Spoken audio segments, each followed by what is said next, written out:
Hopefully it's recording now. We're streaming. I gotta remember to try and keep an eye on this week. Okay.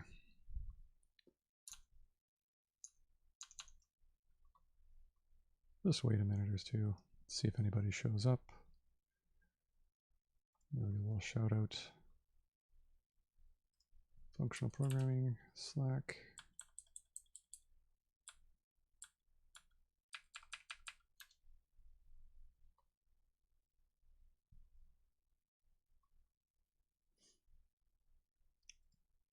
Got a great little community going on. So shout out to Vladimir and other Twitch streamers. You can follow them.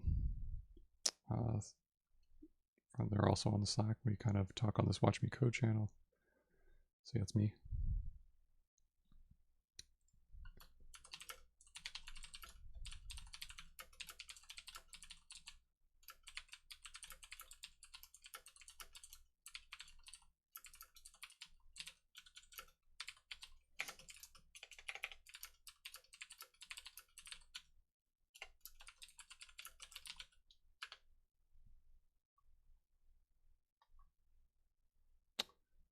Cool. Cool.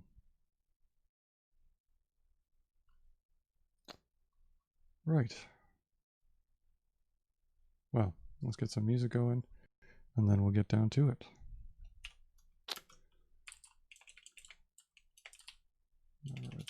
Pretzel.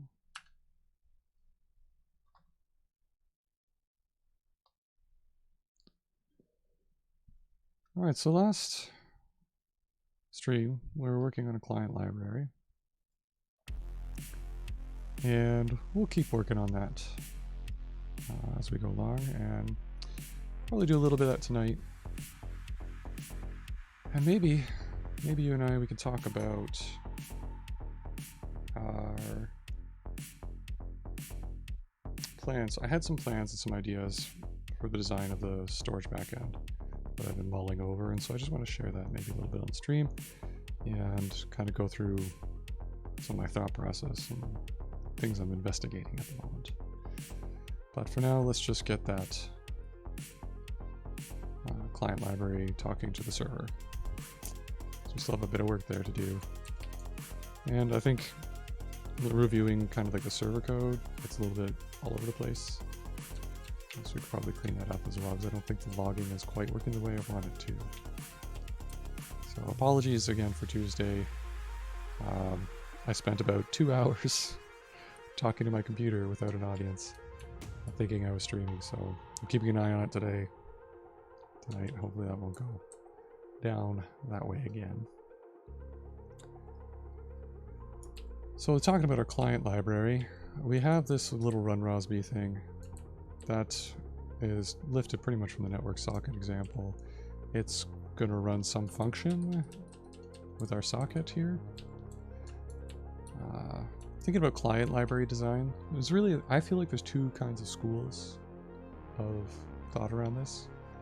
I really like the convenience of this first school of thought, where we kind of, the client library takes control of allocating all the resources, cleaning up all the resources, and managing the connection and everything.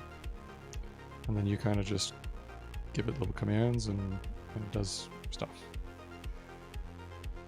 That's really convenient for experimenting and prototyping, but there's also the other school where, you know, if I'm building an application, I don't necessarily want this library to take control of all the resources I need to manage in my app. And so that would be more like us designing a library so that you provide the socket, or maybe we give you a connector function that creates the socket or something, and you manage the lifetime of that resource, and then you can just basically use a thin little API to send commands over the socket and parse the results. So I'm leaning more towards the latter because I find it a little bit more convenient. If, as an application developer, you're using this library and you want to build your own custom monad stack to manage the socket your own way that way, because maybe you're using STM or something like that, It's a lot different of a use case than if you're just at the rep hole and kind of testing it out. So maybe we could go for the first one, and if we find this latter convenient, we can add something like that. But for now, we're just going to go with something like this. Where using this so far, what we have so far is going to look like this. Kind of like one Rosby with our default config, and a function that takes a socket and does something with it.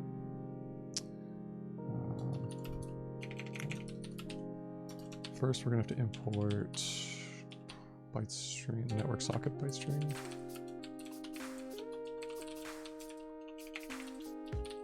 And qualify probably. Maybe. I'm not sure if that's so necessary. Yeah, I think I do it all over the place, so I'm going to go with it. And definitely this one. Car 8. I'll do that as B8. Super duper dope. Okay, and this is okay. We'll just send something silly to the socket, like hello world. We'll get a message back, hopefully. We won't yet, because our server hasn't really implemented that, but that's how that goes.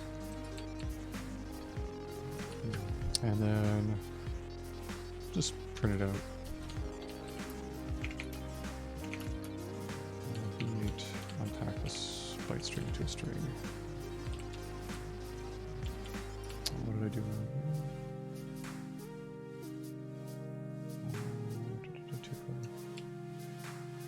Oh. Of course, you gotta put the socket there. Come on. Anyways, GHCI. We'll just test it out in there. We'll get the server running. Okay, server's up. Welcome back, viewer. How you doing? We run it like this. Testing. Cool, cool, cool. Data out on the socket. We're getting an error message back, so we're receiving something from the socket. It's good. It's good. So from here, we could basically just go ahead and start adding like our little command API, which might model like our commands themselves. So that would be, yeah, set key. That would be the key, the byte string to set some value. We're going to have to put a constraint on that. And then that returns what? Command? Oh, actually, I already put them up here, didn't I? Set key.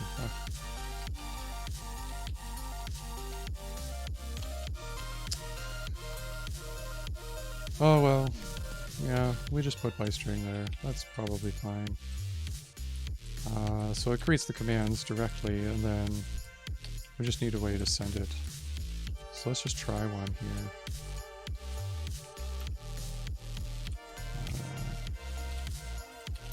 Let's set key. Something a little bit more useful, user realistic. Put my name in there. Okay, that's not going to type check because we need to convert that to a byte string. So we have to put something here that takes our command.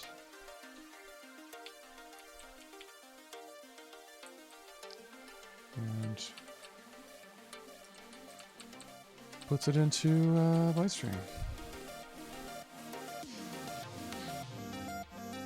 So we need like a serialize command, basically.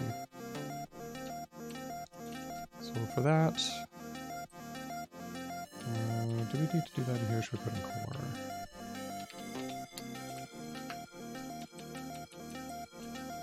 I feel like we could do that in core. Under serial. We haven't already.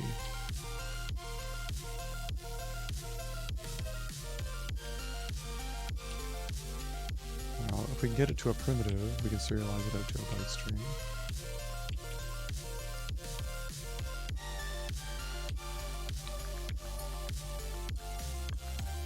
That sounds pretty good. Alright, stream has been online for 10 minutes. Yeah. I'm doing well so far. It's also Saturday night, so a little late night. Drinking a dry hopped sour. Jam up the mash. It's from a local brewery. Always buy local. They do little artsy cans and stuff. Pretty fun. Right. Anyways, where were we? Array parser, in parser, string parser. No, we don't want parsers, we want to serialize. We got commands here. Parsing, parsing, parsing. Okay, so we haven't really added any of that yet. Oh, that's kind of odd that we have parsing stuff in our serial thing. Should probably organize that a little better. But for now, let's... Oh wait, we do. No, we have serialized primitive too. Oh, yeah, so we need to serialize commands. So maybe let's replace the type. Let's do the command module. So command 2 primitive. Oh wait, yeah, that's good. Command 2 primitive, and then primitive to byte strings. We could probably just combine those two together to get what we want, right? Serialize.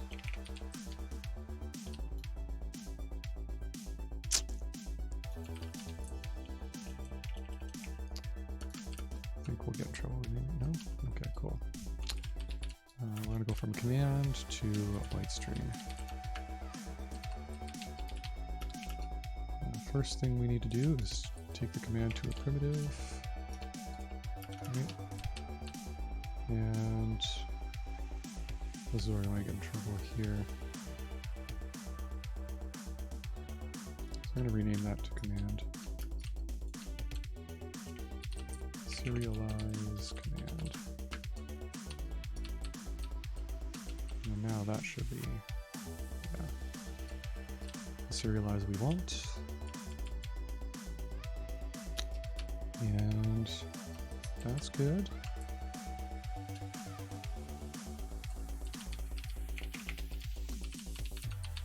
Pop that in there, reload, check it out. Okay. Hey. All right, it's just echoing back out the result of parsing what it parsed, but I mean that's something. It's progress. I like that. So I don't obviously like this testing function we have set up here a whole lot yet, but that's okay.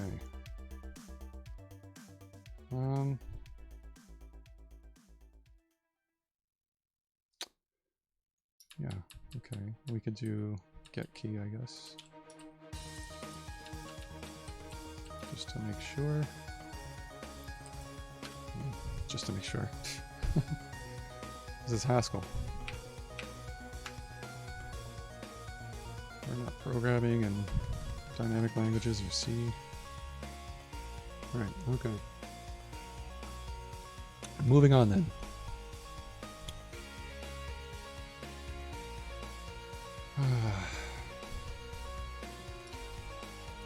So we want to send results back from the server. A response as well.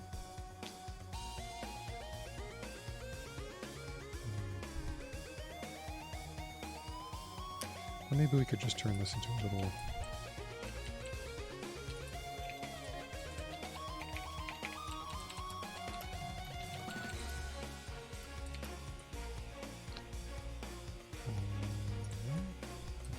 it's going to need something else too, obviously, to do an IO.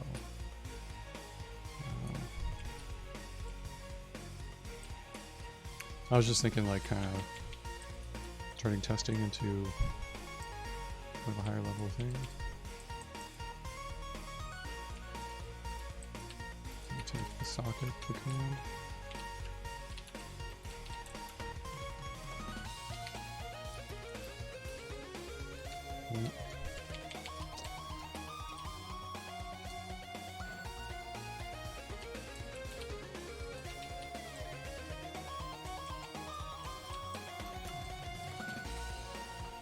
Does that work?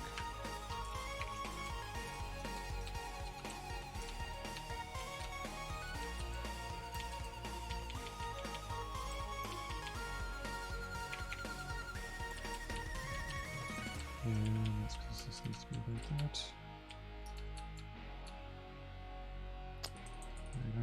I know.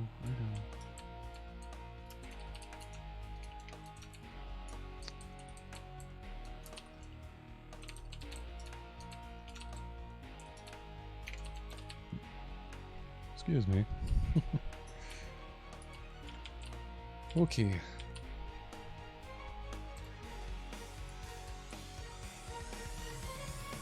I'm still gonna need the testing thing for now, but I just wanted to...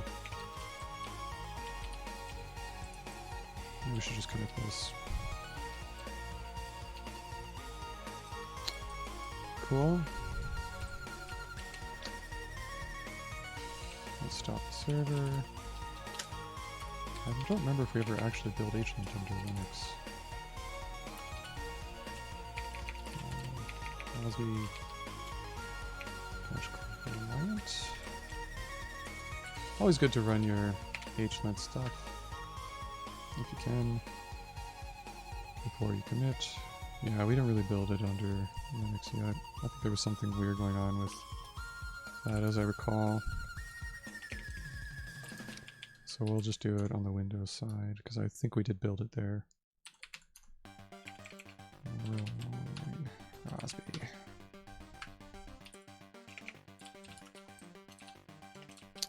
Ooh.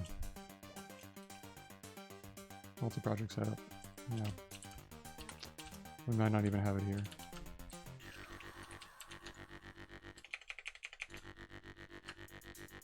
Yeah, oh, dang. Okay. Might just have to build it system-wide just to make this easier. I think we're going to be okay. I'm just going to commit it. Somebody could twist my arm later about it. Probably future me. Sorry, future me.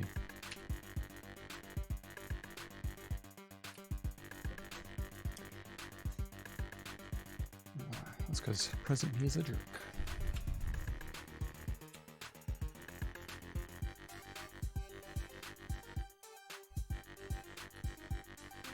Alright, we modified the client mostly.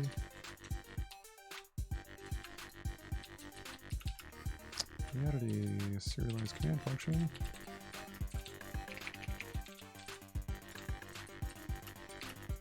To Rosby core. And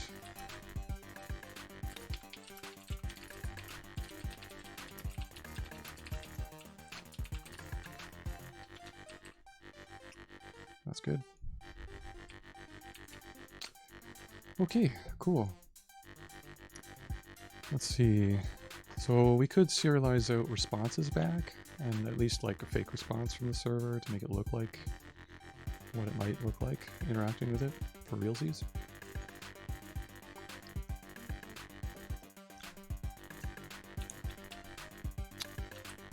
I might go ahead and do that.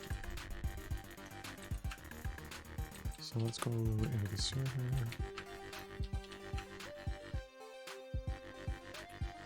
What on earth?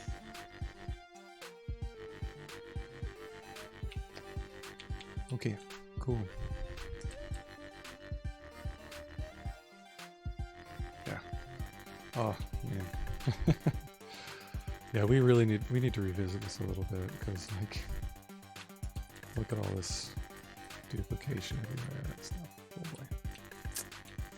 That's okay though. We're infinitely refactorable. And I think I realized the other week that I don't know if I know how to refactor in anything other than Haskell anymore, because what I used to think was refactoring is a lot different. A lot different. I finished a big one at work recently. It was just amazing. Because I was just kind of able to turn my brain off, like not off, but kind of just go on autopilot and just change little bits of equations, and you just follow the compiler errors, and it's good. You can change a type anywhere and just boop, boop, boop, boop, fix it, and it compiles again, and tests pass, and you're good to go. Anyway, responses. That's going to be in our protocol. What am I in the server for? Getting distracted here. Source, Rosby, protocol. Okay. So our responses are going to be kind of the same way we sort of serialize commands into byte strings. They're going to use the same primitives as commands, and that'll be it. For most commands, I think the responses are going to be that interesting. So we'll just have like thumbs up, okay, command received, I did the thing, and I guess we'll have to see how we want to encode other errors if there are more interesting ones to encode and tell the client about. So we don't need to touch this. Start a new module for that.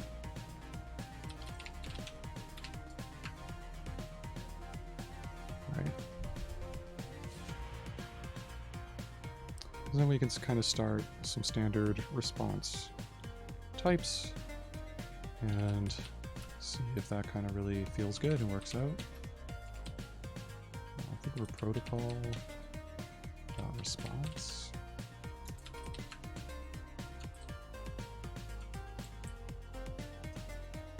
I think that's about right. If I'm not mistaken. What would a typical response look like? So we're kind of at the domain level of layers, right? So this will be like a domain level type response, and it's going to be probably a product type with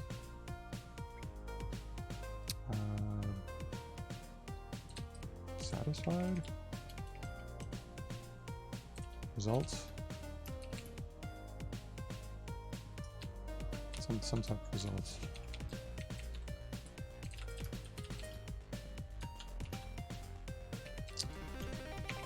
It's either okay or it's not.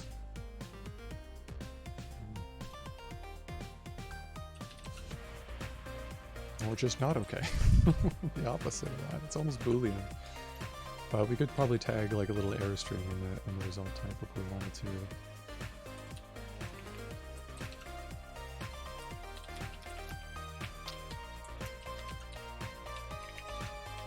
Right, we could put byte string here.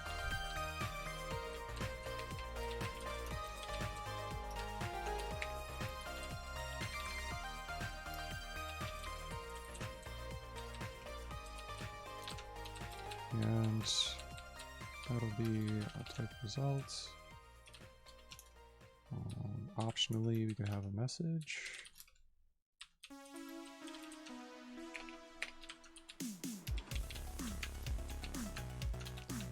I don't know if we want to put anything more in there, like diagnostic type stuff.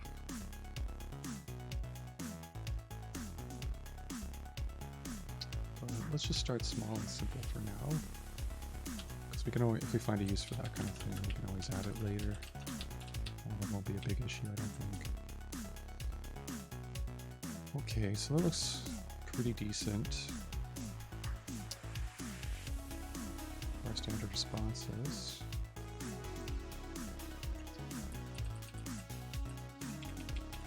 Cool. So then what do we need to do from there? We need to turn this into a primitive of some kind. So let's see if we can map this to our primitives when we serialize things. So we have, it's probably going to be an array. So we have multiple types here in this product, right? We have the result. We probably, actually don't even need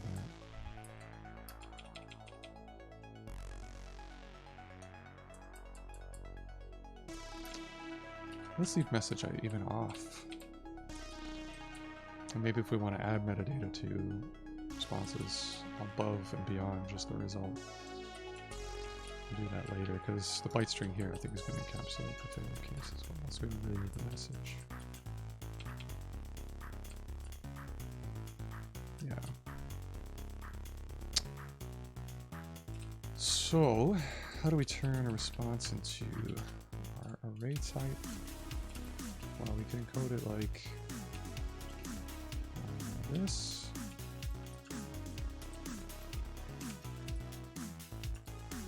And to fail, we could do it like this.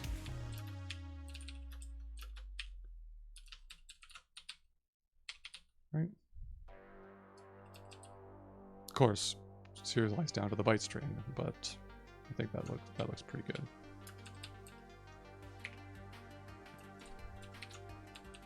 So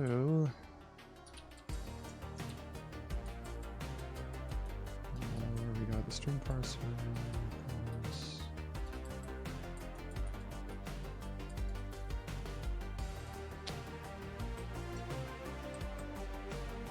I guess we put those in here. So 2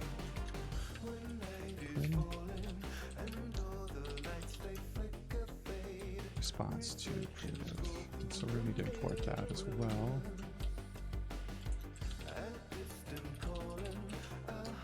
And we're going to use another serialize response.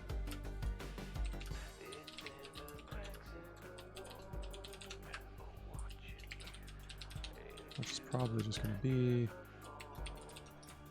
combined with serialize again.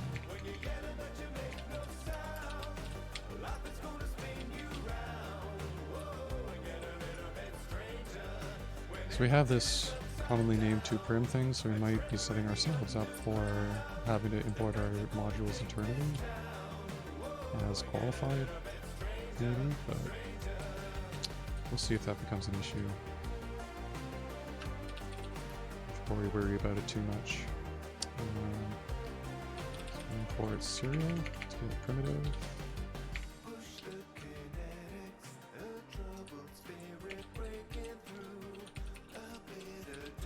Not serial. Cool.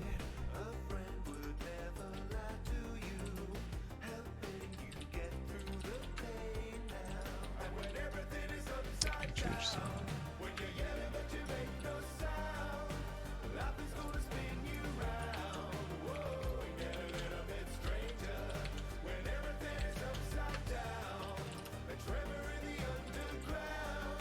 We gotta go to the server. Well, we haven't really added this to the server yet, so let's go do that. So where we handle in the handler, instead of just echoing back what we do on the client, we can echo back a response that we might get from handling that command. We'll just echo back the same response every single time just to get things hooked up. Rosby protocol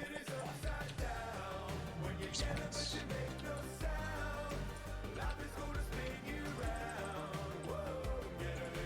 And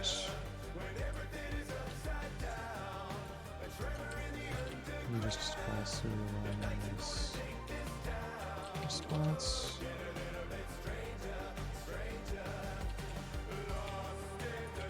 And we'll create response here. And that'll be okay. We're still okay with that. Okay. Now we can try that out. I'll take a little sip. A little sippy sip. Sour. I never became a huge fan of sour beers until fairly recently. I think last summer was when they hit for me. But I'm usually like a big kind of malty porters or really, really stupidly hoppy IPAs.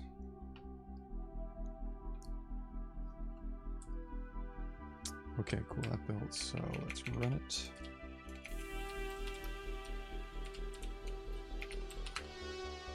And check it out. Testing, do I still have that? No, I gotta add that again, back in.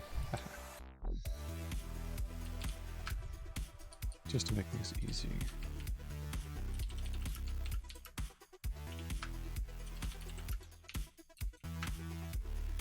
Right.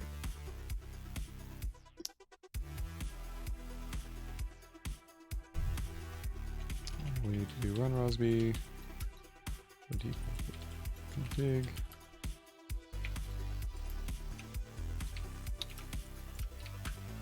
And then we can send the command socket with our command. Get key.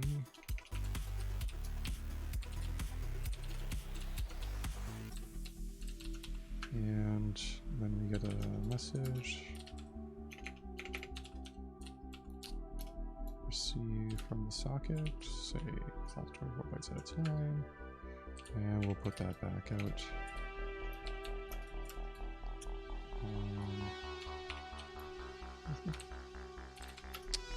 Message, okay. Let's try that.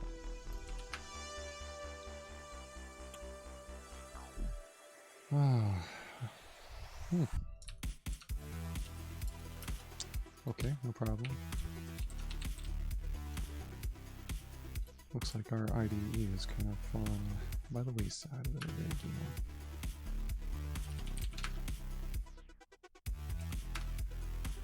Okay, not quite what I expect going on here, but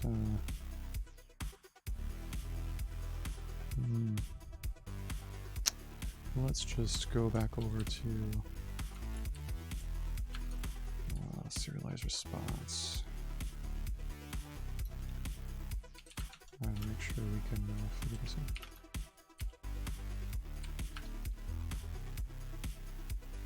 Okay, sure, no problem. Let's import that.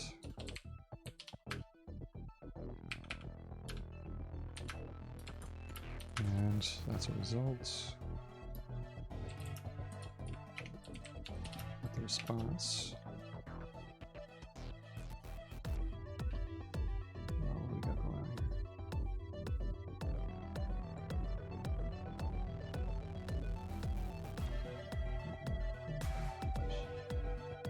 here? Okay. Sorry, stream chat stuff. Response. Yeah.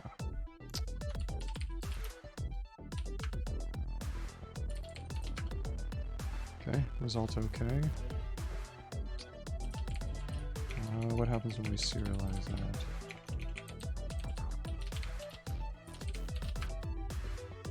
Ooh.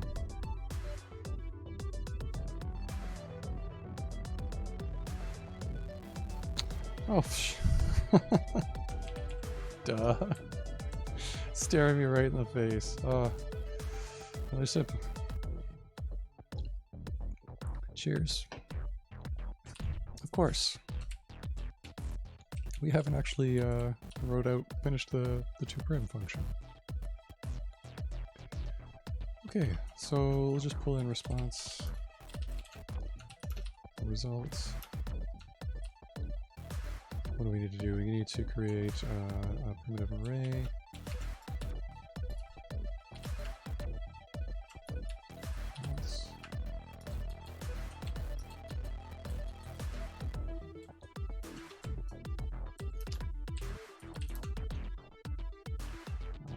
Oh, we need to actually pattern match on results as well.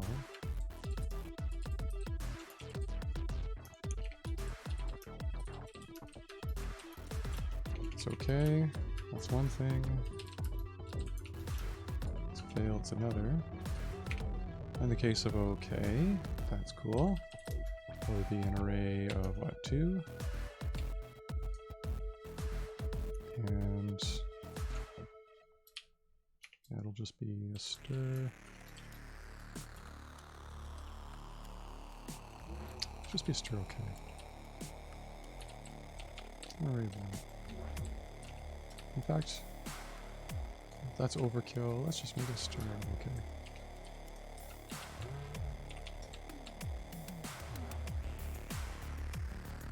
Alright, stir's gonna have to do signs. There we go. And fail. Now that's where we could use an array.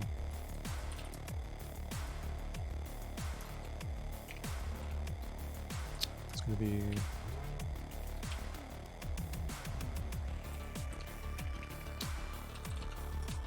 that'll be FA string of 4, and we need to get the length of the message.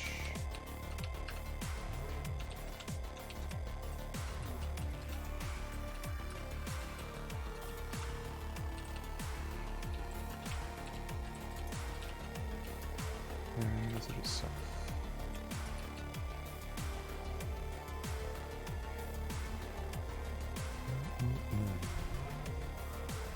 Alright, we need to use the byte strings functions. This is not a list. Qualified. Byte string.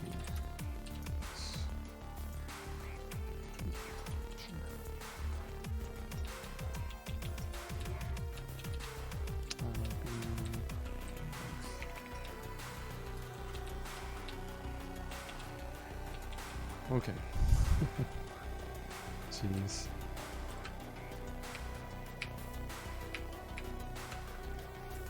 Alright, this should be fine this time.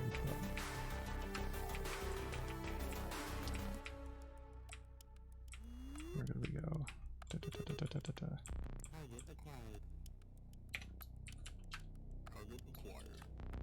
And then... uh-oh. Still things we have undefined. Didn't we read? Nah. We had to have reloaded. But, okay. It didn't pick it up. That's fine. What? It did it now.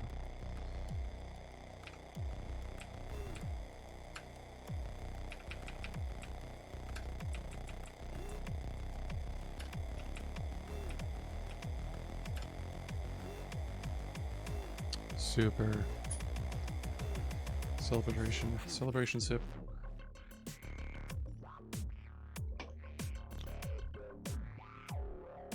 Okay, gotta stay hydrated. Drink the true water. Yeah, so now our server should be fine.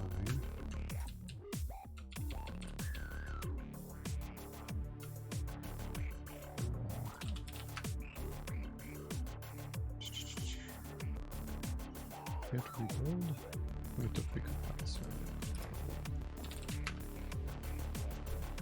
Yeah, this is going to recompile Rosby core since that dependency changed.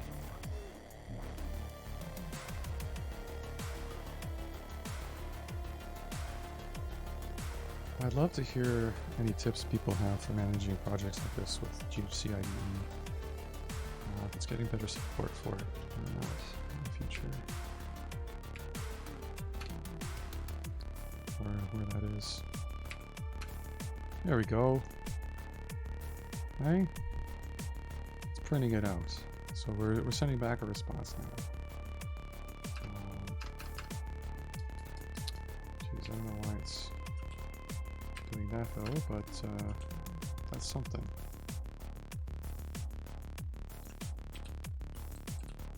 Why would it be doing that?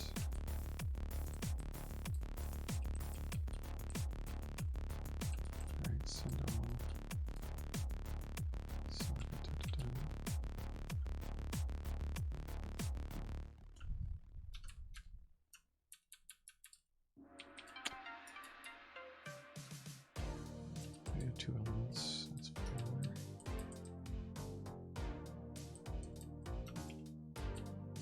Maybe something wrong here? I don't know.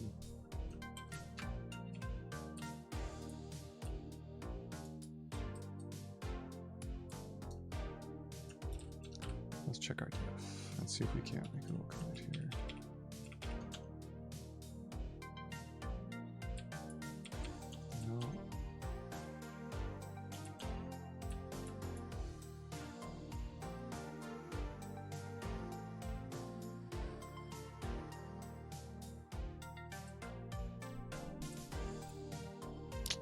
No. Yeah, that was kind of an odd behavior. It's probably just a GACI thing. Looks okay.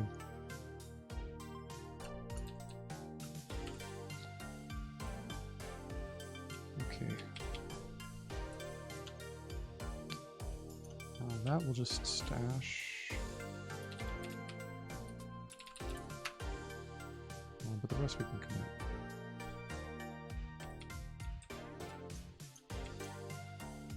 Oh, did it stash the whole thing? Oops.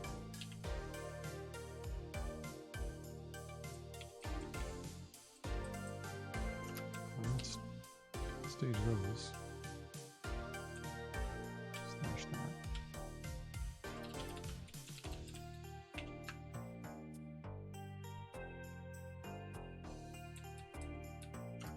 Get rid of those.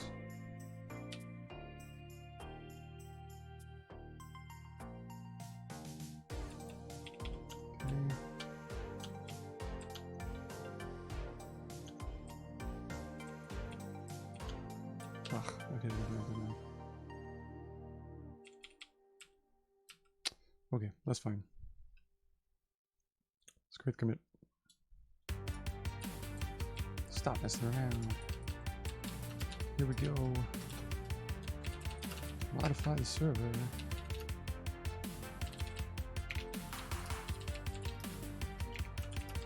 Add a serialized response to the handler. Okay. Cool.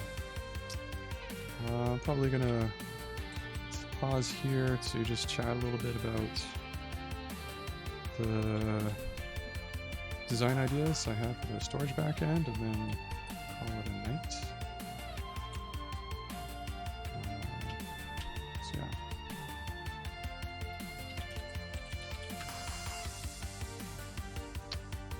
We'll get this pushed up.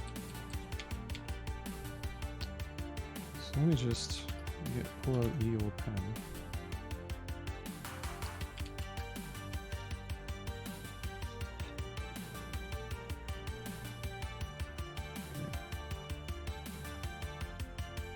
And we'll just chat. Just have a little chat. Okay. So, storage backends and stuff. You might want to check out Well Typed. And did some work with Haskell recently, and they put out this cool blog post before I get into this, you might want to check out. And it's a super good blog post. I'm really happy they did this because it really gives you a pretty high-level insight into how GHC's RTS manages garbage collection and does garbage collection, at least the default the default one. I think it's a collector, copying collector. Yeah, does memory management, right? And so it kind of really goes into a bit of a deep dive, getting a deep profile of how objects get allocated by the GC and how memory representation of various Haskell objects looks like. Right, you got some object level fragmentations of the blocks and these mega blocks stuff. Really good post. Highly recommend checking it out. And so they go through and they're working on a particular problem. Now they got kind of a more expected kind of graph for this test program, this micro benchmark, which turned out to be, I guess, really good for Haskell and GraphQL engine. So good job and well done there.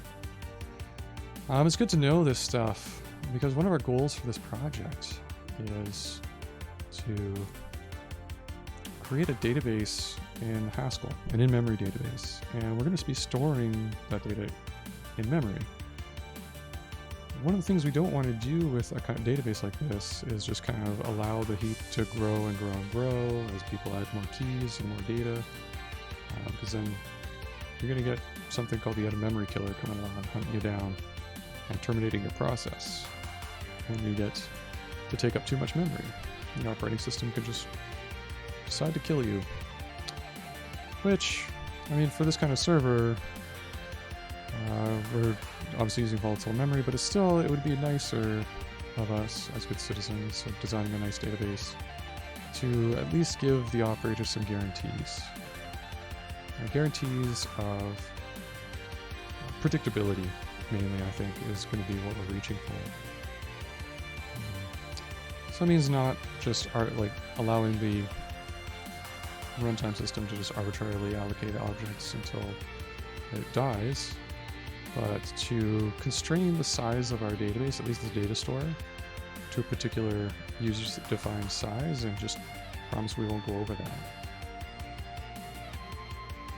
Now, that's going to be a little bit hard, you might think, in a dynamically allocated garbage collected language. But I have some ideas. So, first things first, my pen isn't working for some reason, so that's fun. But the idea, I guess, is to really look at allocating the memory up ahead of time. So when we start up the server, we can just go ahead and block out a bunch. And when I first started this project, I thought there's no way to allocate raw bytes. Like, you can't just malloc a bunch of bytes like you can in C or something like that, because Haskell doesn't really have malloc in it. So you just allocate an object, right? Well, yes and no. We definitely don't want to allocate, like, if a user's uploading a bunch of values in our data, we don't want to be allocating those byte strings on the Haskell heap. But if you read that post, you'll understand why. But we do want to have, so we're going to have to implement some kind of way of doing this. I'm probably not introducing this in the right order. But we're basically going to have to find a way to allocate that data and keep it away from the RTS somehow. So I first thought I might do this in C and use FFI, but I have some ideas. I've been looking around in the Haskell ecosystem at some stuff that might help us stay within Haskell if we can. So the first thing for a database is that, especially key value stores, that we're going to need a way to index into our data, right? So we can do fast lookups. And if you're to do this naively and create your own key value database and do this really naively, you could just use a map, right? Just a hash map, whatever. But we're not going to be able to do that because we're going to be doing this whole other allocation thing, which we'll get to in a minute. But we're gonna do B trees, because that's kind of like a fairly standard data structure for this sort of thing. And it's for a lot of good reasons. They're discovered a long time ago. They're pretty well known. What a B tree is a very sparse, balanced tree. And it's guaranteed to be always balanced. So that means that the depth to any node in the tree is going to be always the same length. Right? Cool. So we'll get more into this when we actually build out the data store and we build a B tree data structure in Haskell. So just know that for now, you've got sort of like all these little fixed keys on nodes, and at the edges of your tree, say these were the leaves, they're kind of separate than the nodes. They have like some pointer to some data somewhere. And typically in databases, this would be like a file on the file system. And the reason why B trees are super good for databases is because they can index to large files, and if loading files from disk is pretty slow, you don't want to do that very often, so you only want to be able to pull in the parts you actually need and that you're requesting when you're doing lookups and things like that. So B trees are super sparse, so they can point to different parts of the file, and then you only pull in a couple of seeks that you need to pull in the data you need. You don't have to like pull in the whole file and seek through it. So they're going to have pointers at the end. But pointers to what? Usually the data. Now we can't we're not going to try and allocate, although on our first pass of this we do this naively, right? But it's going to point to like maybe Haskell objects, right? These might be byte strings of binary data. They could be vary in size. It could be like 400 megabyte long byte string, right? This one might only be a few 100 kilobytes.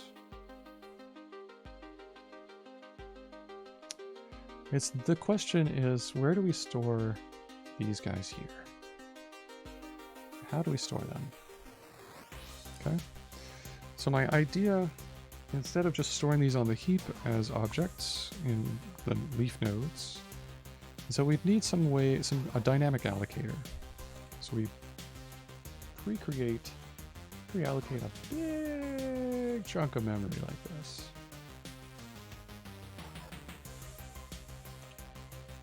Right. And then within there, we have little blocks, kind of like what we saw in the garbage collector article, right? And when you want to allocate 400 megabytes, you allocate it in little tiny slices that add up to roughly 400 megabytes. So maybe that 400 megabytes fits into here, right? And so you allocate those 400 megabytes in here. Right, so instead of on the heap, you redirect it and put it here. Same with the others. And they might get allocated on here. Hey, Wizard Stick, nice to see you again, friend. Thanks for the reminder. We're drinking the true water tonight, the holy water. This is Jam Up the Mash, a dry hopped sour. It's delish. It's Saturday night. I don't usually drink very much, so I thought, why not? Yes, the truly water, son. The true water. The true water. Right, so you allocate another block here and another block here. And so these pointers will point into this structure. So what is this structure here? This is going to be our dynamic allocator. And it's this thing, I think, that we're going to have to tell Haskell not to visit with the garbage collector, to kind of like leave it alone. And fortunately, there is a way to do that. And this is kind of where, like, I'm not sure how this is going to turn out kind of thing. But GHC has a nice feature called compact regions.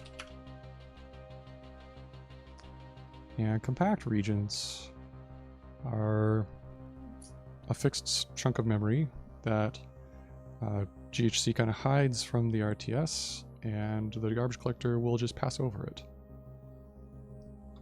Right? Data in the compact region is not traversed during GC. So any incoming pointer to a compact region keeps the entire region alive. So good for long-lived memory, right? Which is going to be our data store. But this is where things might get a little tricky. Yeah, you can dump out the store to disk, the compact region, but the data structure in there has to be pure, immutable, I think. Yeah. Compact will not preserve internal sharing.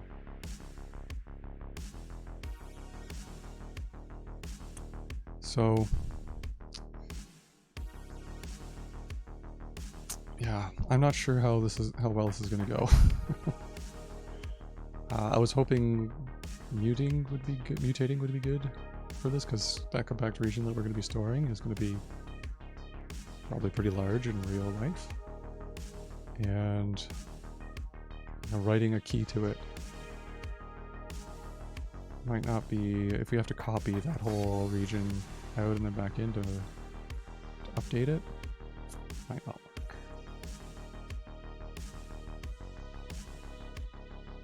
Alright. That's the only thing. So we might experiment around with this to try and see if we can make that work. Otherwise, I guess my fallback is that, yeah, we have to manage the memory some other way.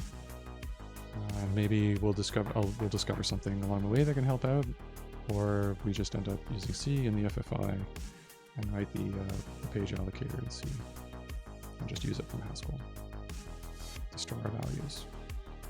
But there's some pretty good algorithms for writing dynamic block allocation that we'll investigate. So there's what I'd like to avoid is having to write out another garbage collector on top of our garbage collector, and I think we'll be able to do that using something called the buddy algorithm, which is in Newth's Art of Computer Programming. We'll learn a bit about that as well. So that's my idea for the design right now. I don't know, what do you think? Wizard Stick says that he's trying to write a unit test against an F# function, but the type definition is throwing him off. What's throwing you off?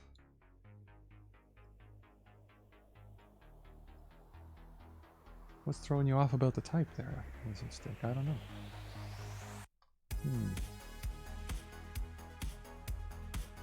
Is it something because it's like a higher rank function that you're trying to test? Sometimes taking a break is the best thing to do, though. Like, take a walk. You know, walk in a forest, fly a kite, do what you gotta do.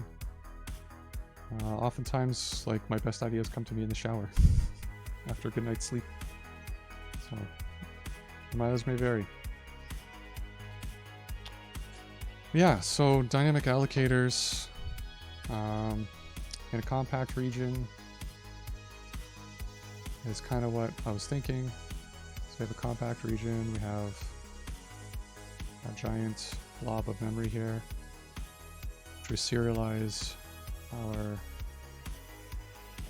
data structure into. Right. And then on this side we have our index, which contains pointers to indices inside our data structure here. This stays in a compact. This stays in the RTS.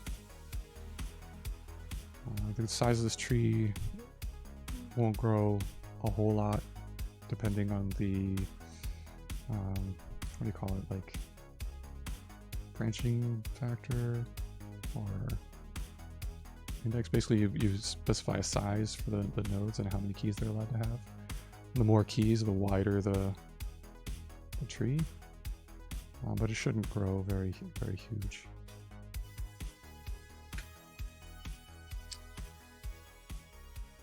Yeah, dropping down to C might still happen, potentially. When I first started this project, that was kind of what I was thinking at first, but some friends of mine said it should be possible at least, or maybe we could do it from Haskell. So I'm learning about a lot of this stuff as I go along and trying to see what's possible. That's kind of what this stream's all about. You know, just learning stuff. I don't build databases in my day job, so if you want to learn something new and do something fun, you just gotta try hard things. Yeah. So maybe we could do it with compact regions. Maybe there's a way we can do it with just serializing to unboxed, unpinned byte array, byte stream, byte array. And do it that way, or maybe we drop down to C just for that, just for the dynamic allocator, and keep the index and everything else in Haskell. But we'll see. See? So that's all I got for tonight. Have a good weekend. I'm going to see you friends on Tuesday evening. I hope to see you out on Tuesday evening. We'll get more into this. We'll finish up a little bit more work on the client, and then maybe we'll start on this data store stuff. I don't know. We'll see. Take it easy. Keep hacking Haskell. May your monads always be free. Peace.